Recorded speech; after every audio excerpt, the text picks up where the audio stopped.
Thanks for joining us on 90.9 WBUR. I'm Sharon Brody. The big neon Twin Donuts sign in Allston is a beacon to early morning workers and hungover collegians and retirees and me.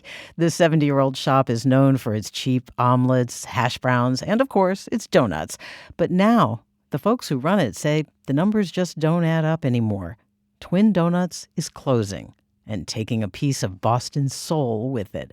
Ken Reed is a stand-up comedian and the unofficial dean of Boston nostalgia. I talked with him this week and started by asking him when he first tasted a Twin Donut. Oh, I would say in the late 90s when I was in punk rock bands, we would play at like O'Brien's or that sort of thing. We were also underage, so when we would play clubs in Allston, we would have to stand outside until our set and then go back outside after our set and wait until the end of the show to get our money. So often I would wander around Allston at that time, and I am a sucker for the beacon of donuts. So that was when I discovered that wonderful place. So what makes Twin Donuts such a special destination?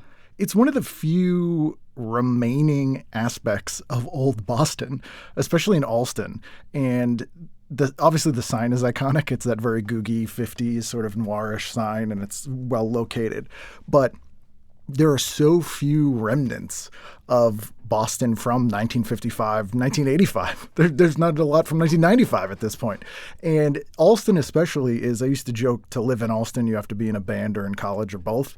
Allston's the only place I've ever been standing across the street and a stranger asked me if I had a bass they could borrow. And I didn't, but someone standing next to me did.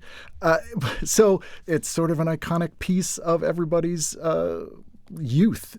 With this coming Sunday being its last day in business, I'm wondering, Ken, for somebody hoping to get the sort of signature Twin Donuts experience before that point, what do you recommend they do? You should go for a full breakfast. Now, they've done the full breakfast for half or quarter of their existence since the early 2000s, and lunches and stuff, which I have to give them a shout out for introducing me to the wonders of a triple-decker grilled cheese. Their standard go-to grilled cheese included 3 pieces of bread and essentially 2 grilled cheeses. And since I first had my eyes open to that, I never make grilled cheeses any other way.